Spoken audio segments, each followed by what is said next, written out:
Hi, my name is Dawn. I'm a psychiatric mental health nurse practitioner. I wanted to talk to you guys today about fear. Fear seems to be something that motivates all of us, and sometimes we think it might be anger, sometimes we think it might be pain or any of those things from our past or from our current situations. But if we think about the baseline of what we're experiencing, a lot of times it's just fear and grief. Recently, I've been working with patients who are coming out of addiction and are really struggling with these emotions of anger and these emotions of depression. And I remind them many times what we're going through is the cycles of grief. And to kind of break that down a little bit, typically we don't think about grief in terms other than maybe when we grieve the death of someone. But we grieve a lot more than just that. We grieve relationships. We grieve what we imagined things might have been, when I've talked before about the 10-80-10 and fantasizing about the future. This is Pride Month, and I did a recent event for Pride Month. Sometimes we grieve the fantasy that we created that we're going to have with our children.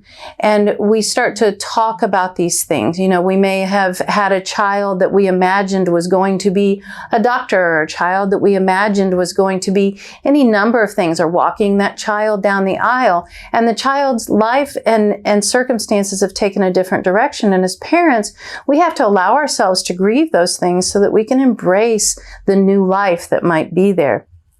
And that kind of goes across the board. But if you think about it, most of our life circumstances that we've been involved in, if they came to an end, a lot of times they probably were not what we imagined they truly were. We just imagined what they might have been. So many times we are grieving a fantasy, and so many times fear is our motivation. We are consumers of fear in this society. We might be afraid that we're going to be alone if that person leaves. We might be afraid that our hair is not going to be the right way if we don't buy a certain shampoo.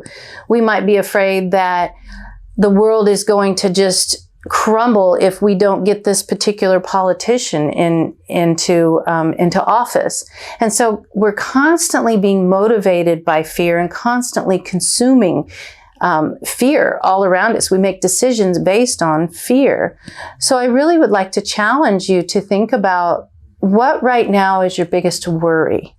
Is this something that's really a fear-based worry for the future? And do you really even have control over it?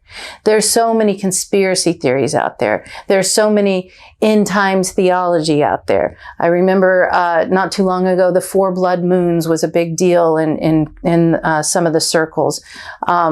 Constantly living for this future event, and not actually living in the moment, constantly living in fear, hoarding food, hoarding water, hoarding whatever it might be, and living in this space of fear when we're actually not even living life because we're always afraid of the next thing that might happen. So I try to challenge my patients. I try to even challenge myself when I'm anxious and worrying about something. Am I worrying about a future event, and is it affecting my day to day? Giving the future 10% of my energy means I can just plan for the future. But if I'm constantly worrying and creating scenarios that might take place so that I can preempt any harm that I might experience, is all just a fantasy in my mind. And if you look at the 12 steps, if you're in recovery of any kind, the 12 steps tells us that if we work on our spirituality, if we do the steps and we work on our spirituality, we will intuitively know what to do when the time comes and we might be in a situation that we have to make a decision. So instead of fantasizing about it to the point that our emotions take over and our brain doesn't know the difference, so it thinks that what's actually happening in our mind is truly happening, and our anxiety kicks in, and some of us might drink or use to calm those things down. Work on your spirituality. Work on your 12 steps. Work on your mental health. Work on that meditation and just being in the moment. Right now, the majority of you that might be looking at this video, if you check in with yourselves right now, more than likely, you're safe, you're warm, you're protected.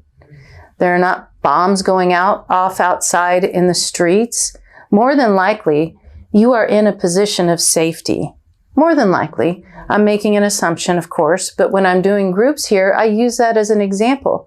When I'm doing groups, if my patients are feeling any kind of anxiety or pain, it's because they're pulling the past or the future into that moment. So I really want to encourage you guys, stop being consumers of fear.